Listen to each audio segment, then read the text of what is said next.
আত্মাস্বরূপ। আমাদের দেশ কেমন করে চলবে, আমাদের দেশ মানে কি, দেশ মানে হচ্ছে জনসাধারণ। দেশ মানে তো কোনো একটা নির্দিষ্ট নাম নয়, ম্যাপের কোনো একটা ভূখণ্ডই শুধু নয়, তার সঙ্গে সঙ্গে এই দেশের মানুষ যারা বসবাস করে তাদেরকে সামগ্রিকভাবে বলা হচ্ছে দেশ।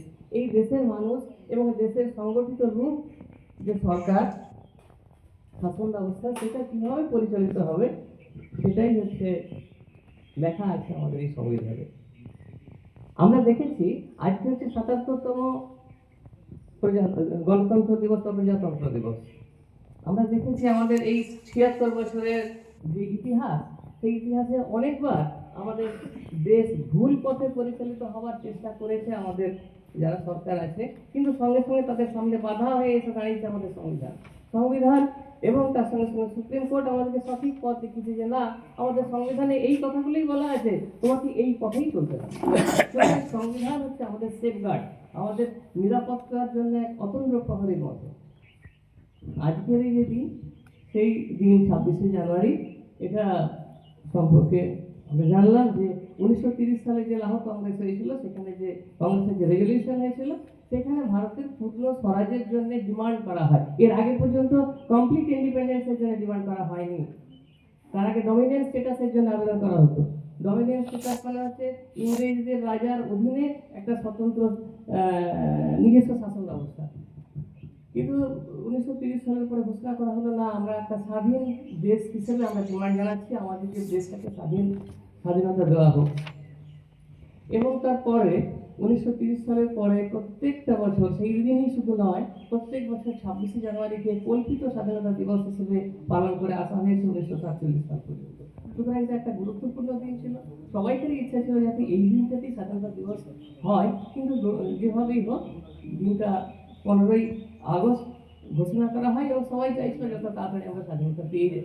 সুতরাং এই দিনটাতে কী করা হলো না, সংবিধানটাকে মানে আনুষ্ঠানিকভাবে গ্রহণ করার জন্য দিনটা রাখা হয়। ২৬শে নভেম্বর এই সংবিধানটা গণপরিষদে গৃহীত হয়েছিল। এই সংবিধান সম্পর্কে আরো একটা কথা বলি। এই সংবিধান দেশ স্বাধীন হওয়ার বেশ কিছুদিন আগে, কয়েক বছর আগেই তৈরি হয়েছিল কনস্টিটিউয়েন্ট অ্যাসেম্বলি, সংবিধান সভা, এবং সেটার জন্য ভারতবর্ষের বিভিন্ন প্রান্ত থেকে জনপ্রতিনিধিরা এসেছিলেন বা জনপ্রতিনিধিকে নির্বাচন করা হয়েছিল। আজকে যে পাকিস্তান আছে, আজকে যে বাংলাদেশ আছে, এই সমস্ত জায়গা থেকেই জনপ্রতিনিধিরা এসে সংবিধান সভা তৈরি হয়েছিল, কনস্টিটিউয়েন্ট অ্যাসেম্বলি, এবং তার সভাপতি ছিলেন ডক্টর রাজেন্দ্র প্রসাদ, যিনি ভারতবর্ষের প্রথম রাষ্ট্রপতি ছিলেন। আর এই সংবিধান সভার যেটা ড্রাফটিং কমিটি, অর্থাৎ লেখা অর্থাৎ ওদের মতামতগুলোকে নিয়ে সেখান থেকে সংবিধানটা লেখার দায়িত্ব দেওয়া হয়েছিল, সেই ড্রাফটিং কমিটির হেড ছিলেন ডক্টর বি আর আম্বেদকর। তো একটা কথা বলি, সংবিধান আমাদেরকে যে কয়েকটা গুরুত্বপূর্ণ অধিকার দেয়, সংবিধান আমাদের দেশের মানুষকে অধিকার দিচ্ছে। ১৯৫০ সালের আগে আমাদের দেশের মানুষ ছিল ইংল্যান্ডের যে আইন প্রচলিত ছিল ১৯৩৫ সালের ভারত শাসন আইন, সেই আইন অনুসারে আমাদের দেশের মানুষ ছিল ইংল্যান্ডের প্রজা, ইংল্যান্ডের রাজার প্রজা। ১৯৫০-এর ২৬শে জানুয়ারির পরে আমরা হলাম স্বাধীন দেশের, সার্বভৌম দেশের নাগরিক।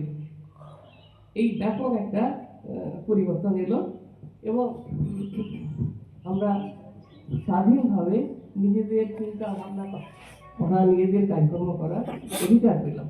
সংবিধান আমাদেরকে তিনটা গুরুত্বপূর্ণ জিনিস দিচ্ছে, জিনিসের কথা বলে, সেটা হচ্ছে ইকুয়ালিটি, জাস্টিস এবং লিবার্টি। আমাদেরকে বলছে আমাদের প্রত্যেক নাগরিক হচ্ছে স্বাধীনতা দিচ্ছে, জাস্টিস দিচ্ছে, এখানে ধনী দরিদ্র জাতি ধর্ম নির্বিশেষে সবাইকার ন্যায় পাওয়ার সমান অধিকার আছে, এবং ইকুয়ালিটি, আর্থিক দিক দিয়ে এবং সমস্ত দিক দিয়ে সমস্ত নাগরিকের সমান অধিকার আছে। এই তিনটা প্রধান অধিকার আমাদেরকে সংবিধান দিচ্ছে। সংবিধান আমাদেরকে আরো অনেক অধিকার দিয়েছে। আজকে আমরা দেখি যে বিভিন্ন ক্ষেত্রে অনেক বেশি গুরুত্ব দেওয়া হয় সংবিধানকে, বলা হয় সংবিধানের জন্য মানুষ পথে নামে।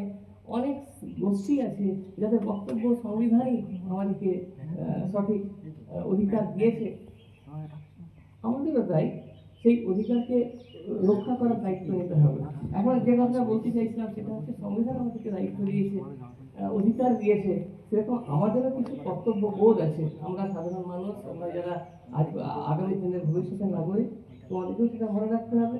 অধিকার দিলেই তার প্রতিপক্ষে আমাদের কিছু কর্তব্য বোধ থাকে। সেই কর্তব্য বোধে কিভাবে আমরা দেশের প্রতি কর্তব্য বোধ পালন করবো? আমাদের উচিত আমাদের প্রত্যেকে নিজের দায়িত্ব কর্ম সেগুলো ঠিকঠাকভাবে পালন করা।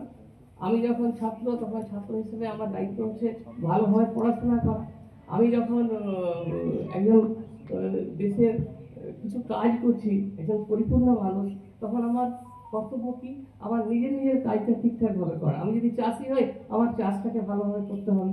আমি যদি শিক্ষক হই, তাহলে আমার পড়াশোনা করানোর যে কাজ সেটা ভালোভাবে করতে হবে। আমি যদি ডাক্তার হই, আমার মানুষকে সেবা করার কাজ ভালোভাবে করতে হবে। আমাদের দেশ বলতে আমাদের হচ্ছে দেশের মানুষ।